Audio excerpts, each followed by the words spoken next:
Today's responsive reading is in your order of service.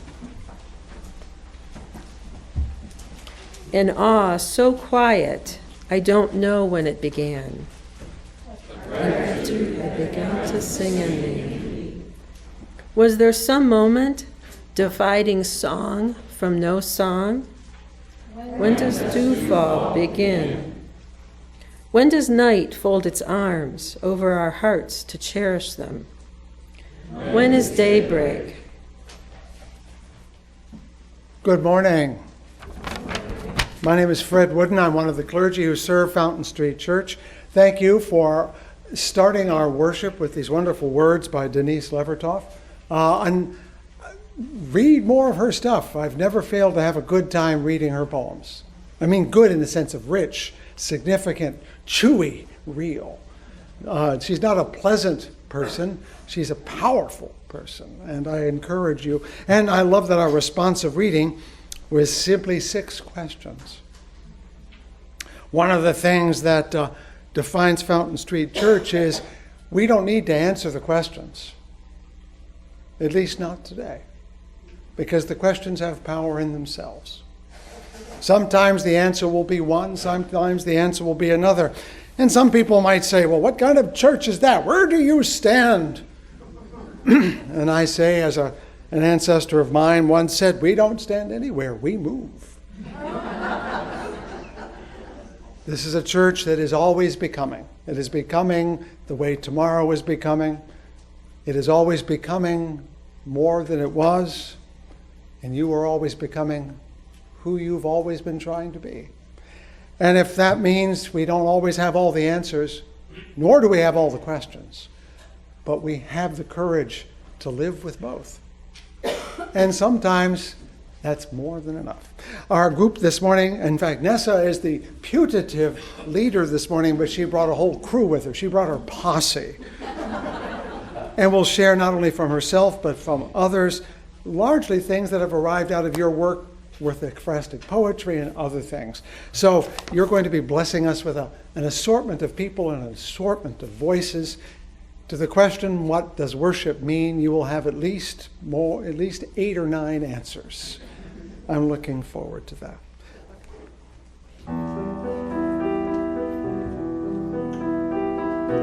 Where there is faith, there is hope.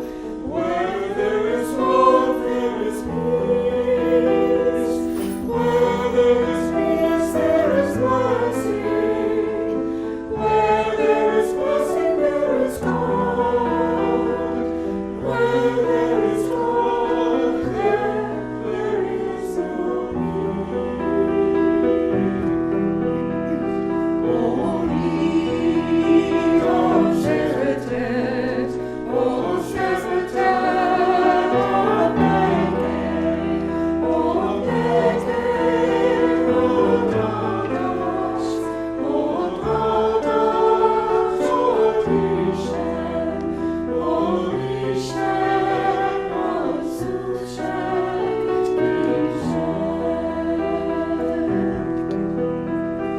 Oh, need of Sheretet, oh, Sheretet, oh, Bethel, oh, Bethel, oh, Dadash, oh, Dadash, oh, Rishem, oh, Rishem, oh, Sushek, Rishem.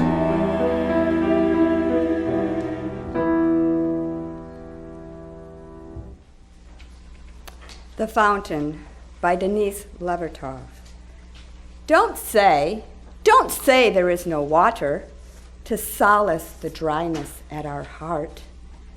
I have seen the fountain springing out of the rock wall, and you drinking there. And I too, before your eyes, found footholds and climbed to drink the cool water. And the woman of that place, shading her eyes, frowned as she watched, not because she grudged the water, because she was waiting to see if we drank our fill and were refreshed. Don't say there is no water. The fountain is there.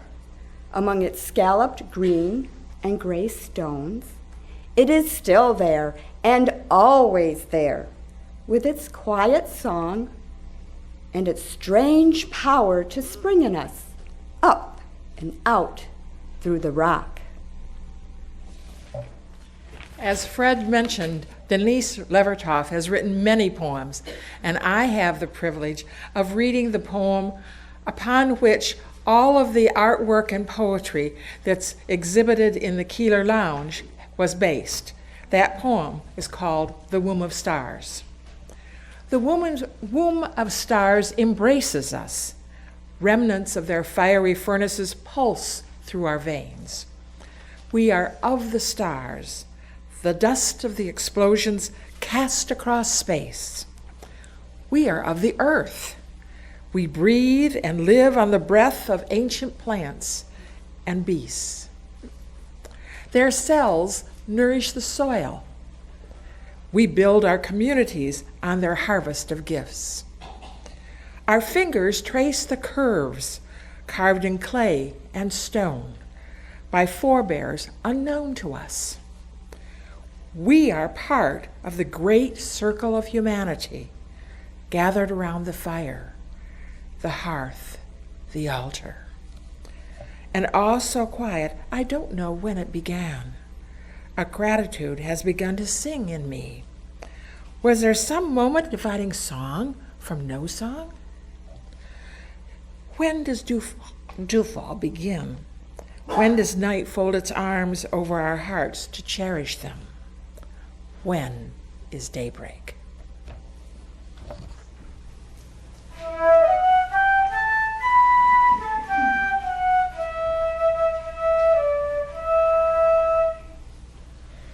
Figuring the curves and spaces of who I am.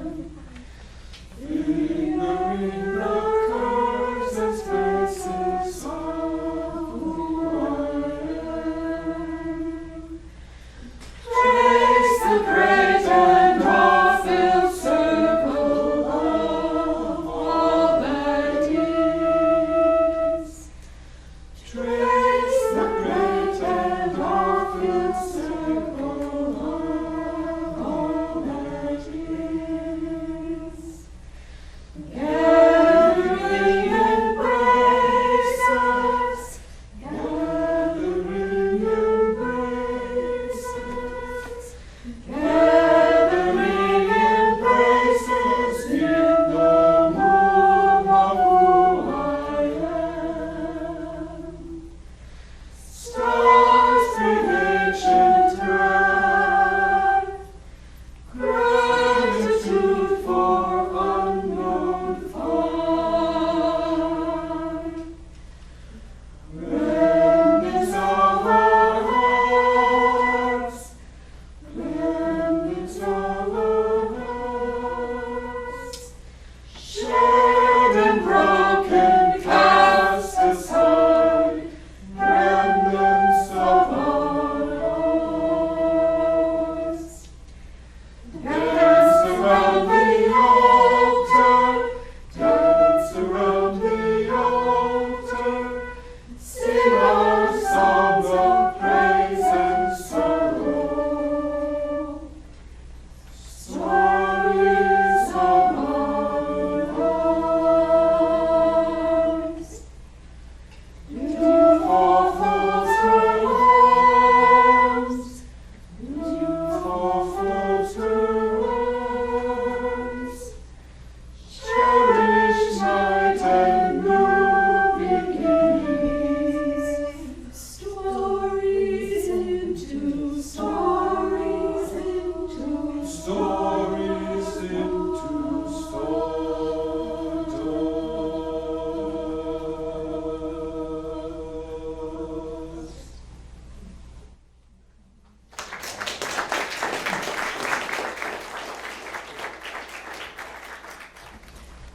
This is our time of prayer, meditation, and silence.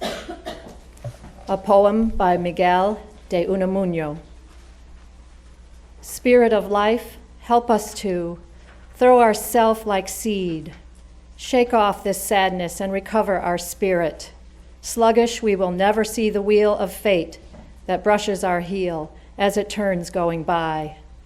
The one who wants to live is the one in whom life is abundant. Spirit of life, help us to realize that now we are only giving food to a final pain, which is slowly winding us in the nets of death. But to live is to work, and the only thing which lasts is the work. So help us, Spirit of life, and love to start, then to turn to the work. Throw ourselves like seed as you walk, and into your own field. Don't turn your face, for that would be to turn it to death. And do not let the past weigh down your motion. Leave what's alive in the furrow, what's dead in yourself. For life does not move in the same way as a group of clouds. From your work, you will be able one day to gather yourself. Blessed be, and amen.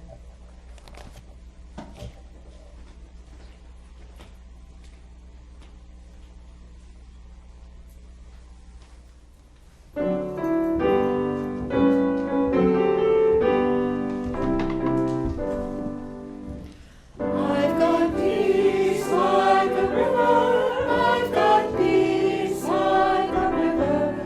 I've got peace like a river in my soul.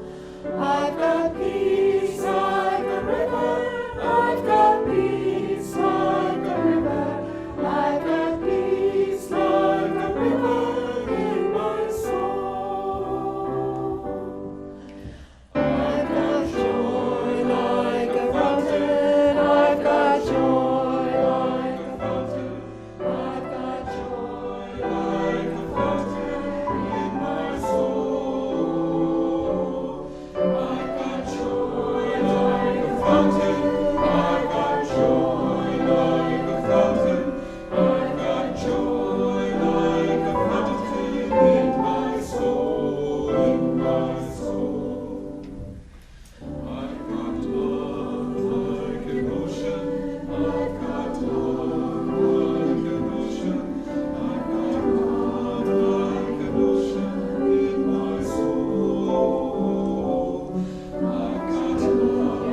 I've got love like an ocean. I've got love like an ocean in my soul, in my soul. I've got strength like a mountain. I've got strength like a mountain. I've got strength like a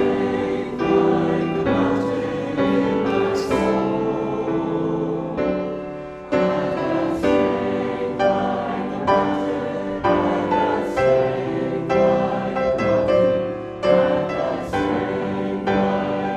my soul. I've got strength like a mountain. I've got strength like a mountain. I've got strength like a mountain So I'm Nessima Casey, and I am here to take responsibility for letting this creativity out. I believe in the power of creativity to heal, to problem solve, to renew ourselves and our world. I believe in its power to educate and make our souls grow into active participation in the world. I believe in asking important questions about art and poems too. And I hope that when we later go to the reception in the gallery, you'll feel comfortable asking the poets and the artists questions. There's not a bad question. There's never a bad question unless it's intentionally meant to hurt. As E. Cummings wrote, always the beautiful answer who asks a more beautiful question. The questions asked by Denise Levertov that I wanted to address in my writing: is there some moment dividing song from no song? I also believe that creativity brings about beauty in its answering the Creator's own questions. So let us have conversation. Next, you'll hear from some who participated in the Ekphrastic project. Renee Theriault, Loretta Konecki, and Joyce Serbowitz. Thank you for being here with us as we explore our own explorations on the wings of creativity. Good morning. My name is Renee Theriault, and I am an artist and a poet. I participate in Nessa's Spiritual Expressions writing group, and for the third year in a row, in the Ekphrastic Poetry and Art Workshop. I consider myself to be a visual artist first and foremost. However, a few poems surfaced in me just before I started my serious art education back in 1989. I made some poetic attempts on a whim in my late 20s because of a book I was given to help me recover from a traumatic breakup of a relationship. It was titled How to Survive the Loss of a Love, and it was written by a poet and a psychologist. It encouraged me to recognize the emotional stages of loss and grief and to write about it in a raw and creative style of poetry. Shortly after that, I became a serious art student in college and discovered my love of sculpture, metal, and welding, which I've been doing for over 20 years. Most of my artwork was on a larger scale, 6 feet tall, 40 to 50 pounds. But more recently, I began to realize that bigger isn't always better. I needed to change my creative style and my scale of working. 3 years ago, I jumped at the opportunity to join Nessa's Ekphrastic Poetry and Art process here at church. I was enthusiastic about joining a group of artists and writers, and I knew I would have to create something within the size limitation of 12 by 12 inches. I had never worked that small before, with found metal from a scrapyard and a welder. During the Ekphrastic brainstorming sessions, I became inspired by the energy and the observations of my fellow creators. I was challenged to become a visual storyteller, an interpreter of the poetic language of emotion and symbolism. It forced me to think and create in a more intimate, detailed, and descriptive style, and it suits me. It also reminded me that although I have the eye of an artist, I have the heart of a poet. In each of Nessa's creative groups, we are encouraged to tap into our own personal history, our individual struggles, our spiritual passions, cultural differences, national concerns, universal questions, and the origins of life itself. Our exhibit opening today, titled We Are of the Stars, was a gratifying experience for me, both visually and poetically. Thank you. Unlike Renee, I came to the whole idea of poetry and of art after I retired. So it's been only a few years that I've been dabbling in this new dimension. So when I first read The Womb of Stars, which I read to you just a few minutes ago, I didn't comprehend how The Womb of Stars embraces us until we read the poem aloud, both on our Sunday discussion of it and at the Spiritual Expressions group on Monday night. It was the insights of others like Renee and Joyce and others that had me contemplating the constancy of matter and how the water molecules that we drink today were here millions of years ago. I then recalled the ideas of a recent NOVA series on the North America. Many of you have probably been watching it. And the stories told in it in the rocks and the canyons and the mountains, particularly of the Southwest. I don't know exactly how my thinking evolved, for it came much as Levertov described, as an awe so quiet, I didn't know when it began. I quickly started to write 10 different but related poems, and I created one painting, trying to link our lives with the events of geological history. I tried to depict that we're made from the minerals of the Big Bang, and the water from the vast oceans, and the oxygen from the photosynthesis of green plants, as well as the genes from the past and our interactions with others, and they're all inside of us. After being introduced to Levertoft's poem in April, my husband and I took a planned trip to the Southwest. We were going to Utah and to Phoenix and Arizona. We were going to see friends, going to go to Sedona, and check out the national parks. After all, it is the 100th anniversary of the national parks. So we went to Natural Bridges, Arches, Canyonlands, Bryce Canyon, and Zion National Parks.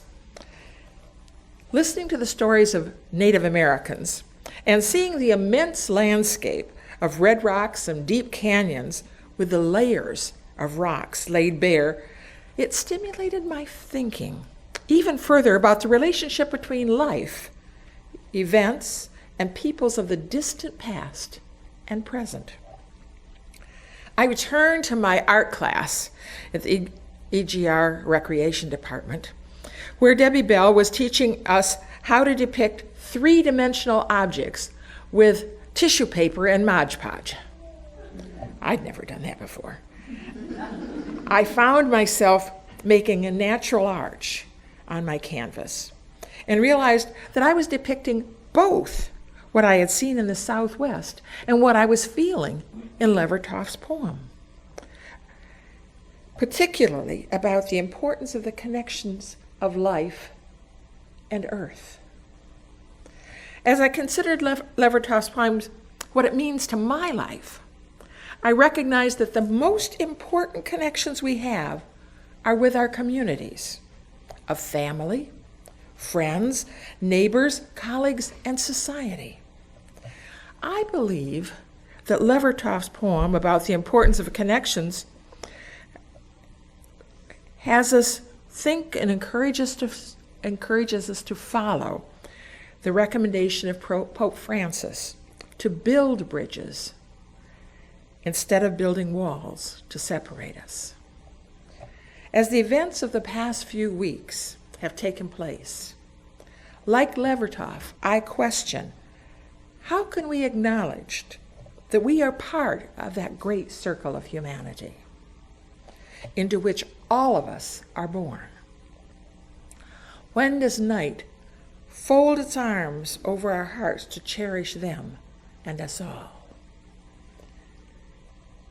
And as each day brings new news of man's inhumanity to man, I wonder, when is daybreak? A little scared.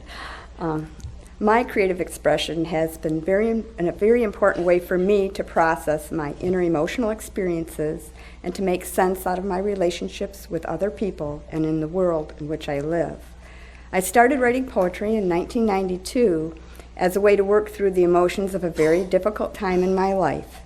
I think it helped me bypass the logical thinking side of my brain and the walls I had built to distance myself from that time in my life. Through the playful way of arranging words, I was able to deal with and express that which otherwise would have been inexpressible and unimaginable for me. My desire to express what I'm experiencing through creativity originates for me spontaneously or in response to a word or phrase that stimulates emotions within me. I have stopped my car along the side of the road to write down a poem because a line to a poem will start coming to me, and it's like, oh, I got to write that down or it's gone, you know? I would characterize my creative process as very right-brained. I have learned to turn off the inner critic and just let the inspiration flow without judging or evaluating. I just trust what is being revealed to me and do as I am led. For the Ekphrastic Poetry Project, Nessa provided some ideas on how to work with the poem for inspiration. Then she gave us a short time to play with the poem. What I did was pick out all the words from the poem that spoke to me or resonated with me and wrote them down in a list. Then I just started allowing the words to arrange themselves until I had the skeleton of a poem that sounded good to me. I didn't really know what it meant yet, but the words fit together in a way that was pleasing to me. I was so excited and energized by the experience that I struggled to go to sleep that night. This is the way I am. When something grabs me, it grabs me. The phrases and feelings created by the words kept going through my head, and then I started seeing images. All the next day, the poem kept going through my head, and I'm at work. As more words and associations came to me during the day, I would write them down. It was a bit difficult to work that day. I kept a pad of paper next to me and jot down the thoughts as they came to me to get them out of my head. Through this living and breathing with the poem, it evolved into its current form, which was the song and the body prayer that I did here. The next day when I woke up, the words gathering embraces kept gliding through my head, which then became a melody that sang in my head all day. I thought I was going to go crazy. When I got home from work, I took out my flute and played the melody until I was able to play it as it was singing in me. The next morning, this didn't end for a whole week, the next morning I woke up and there was the image for artwork that expressed the poem in visual form. I jotted down the sketch that matched the image in my head. Then ideas for what medium to use to create the physical presence of the image began to flow through my head. After trying watercolor and collage, I settled on fabric. This worked best for me because it was tactile, and I felt I needed the softness of the fabric to express the snuggly sensation of being embraced. The process of stitching the pieces of fabric together is very meditative to me, and in some way that I can't explain, very meaningful to me. I save fabric scraps. I have fabric scraps from when I was in junior high, and I'm now 57, so I save fabric scraps, and so I played with different fabrics, yarns, trims, threads, and glitter until I felt my intention for the piece was being expressed. It was very tactile and visual process connected to feelings and sensations. There is a part of me that knows when a creation is good enough and then says, enough, time to stop. At that time, I stop, release any concern or judgment that may arise concerning about how good it is, bless the creation, and let it go to be what it will be to those who interact with it. In 2007, I wrote a poem about art, which I think sums up my experience of the creative process, and it is entitled Art. The joy of creating birthed from the center of my being a gift from the heart of God. Openness, acceptance, the keys to my resistance. Trust and believe in the power of God to create through me, bringing forth God's glory through infinite varieties of expression, touching hearts, opening souls to pause and reflect, to look for meaning in creations from the eternal source of life.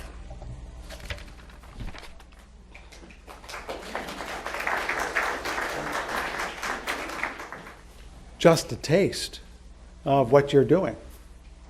And doubtless other people in your community of ekphrastic poets. I hope we can hear from some of them at some point. Who else is in that program? Want to dare raise your hand? Hey, cool. Why aren't you up here? Maybe next time. Maybe next time. Thank you. Thank you so much.